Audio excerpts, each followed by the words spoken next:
It's losing weight the right way, and it's not losing 100% fat or 100% body mass, because you really don't want to do that, do you? No. I mean, you need a ratio, but you need a ratio where you're able to get that body mass stabilized and the fat to be lost on a little higher kind of relationship. You know, as a physician, you know, I practiced internal medicine for roughly 18, 20 years and dealt with obesity almost on a daily basis. It was the source of, you know, most of my patients and most of my patients' problems.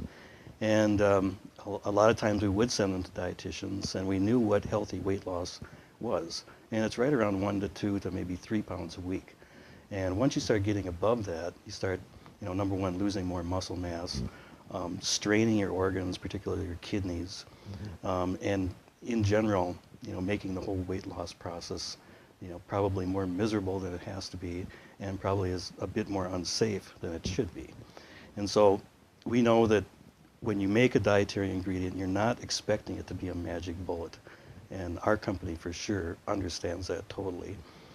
You want to have people lose weight in a sensible manner so they don't get themselves into trouble. So that means calorie restriction, and I mean, you know, probably if you want to lose a pound of fat a week, that's a restriction of 500 calories from your baseline.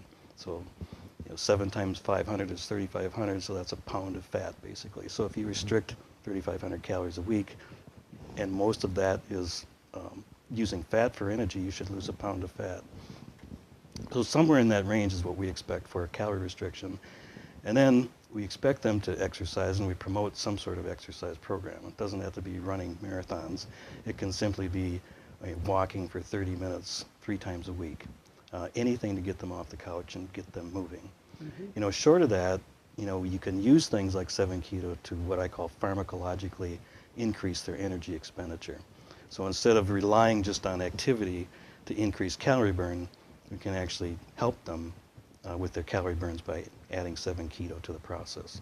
But 7-keto only works or works efficiently well if they're doing all the right things that I just mentioned. So once their body's looking for stored fat to burn for energy, in other words, there's not a lot of carbohydrates floating around in their system, and the body's actually needs an energy source and knows where to get it, that's stored fat. Taking 7-keto enhances the efficiency of that whole process. So that's the beauty of how it works and works so safely. And it is safe for someone who may be 10 years old and needs to lose 20 or 30 pounds, or an adult who's in their 70s or 80s who as well is in a situation where that certainly would help them keep their lifestyle going better by getting down to the right weight. You know, I agree with the top end.